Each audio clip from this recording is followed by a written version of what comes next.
Hello again. This is the third in a series of short videos covering what you can expect to see on a Mekong River Cruise, ending in Siem Reap and Angkor Wat. This video covers the journey through Cambodia. After we crossed the border from Vietnam, we cruised towards Phnom Penh. There's always something to see on the river, including fish farms and floating houses.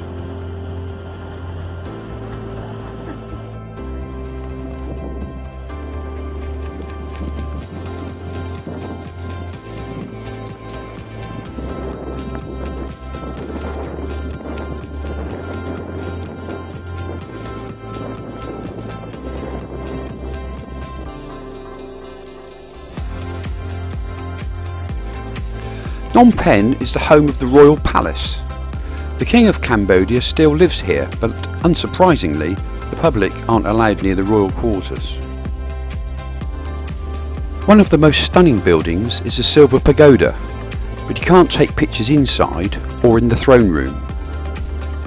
Look out for the Buddha tree with its distinctive flowers.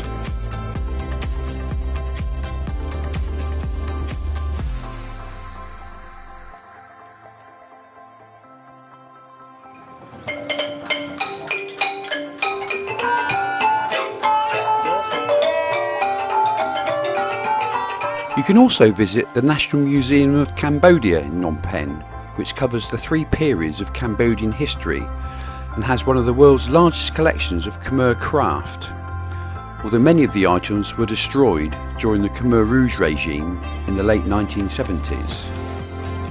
After lunch, we visited the Genocide Museum, also known as S21. This was one of the detention centres used by Pol Pot's Khmer Rouge to detain, torture and interrogate people who were mainly the intellectuals and senior people in Cambodia. About 3 million people were killed at this time, many at the place that is now known as the Killing Fields. This is all within living memory for older Cambodians, so it's important to understand what happened here. Nearly everyone in Cambodia lost family members during the Khmer Rouge period, including both of our guides, one of whom was born in a refugee camp.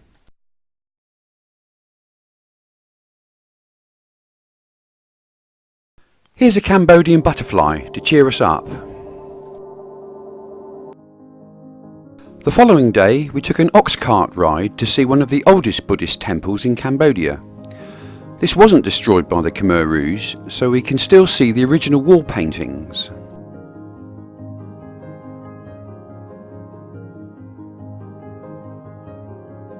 Throughout Cambodia, you'll see houses built on stilts.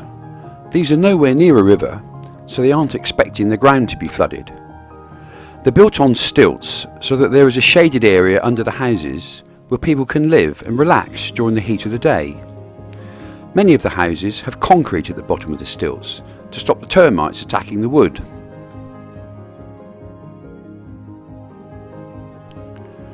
So what's life like on board the ships? There are a number of companies running cruises on the Mekong River. The boats vary in size, but not by much, but the experience on all of them is similar. Your cabin will have a window or a small balcony and is surprisingly spacious.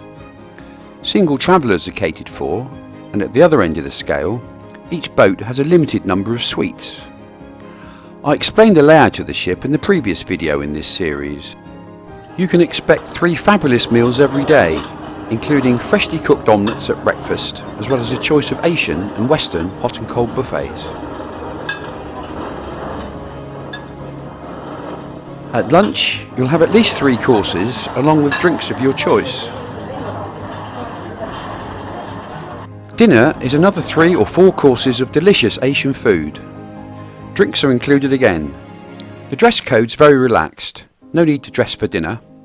One of our party was a celiac, and she was extremely impressed with her personalised menu every day.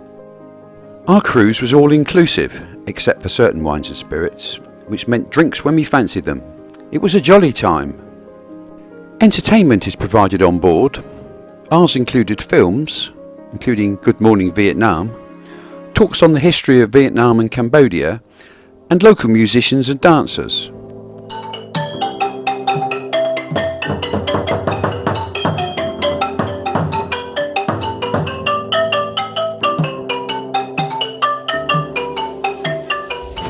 One of the chefs held a food carving lesson, and another member of the crew showed us how to fold towels into animal shapes. Not for everyone, but a number of people enjoyed the demonstrations.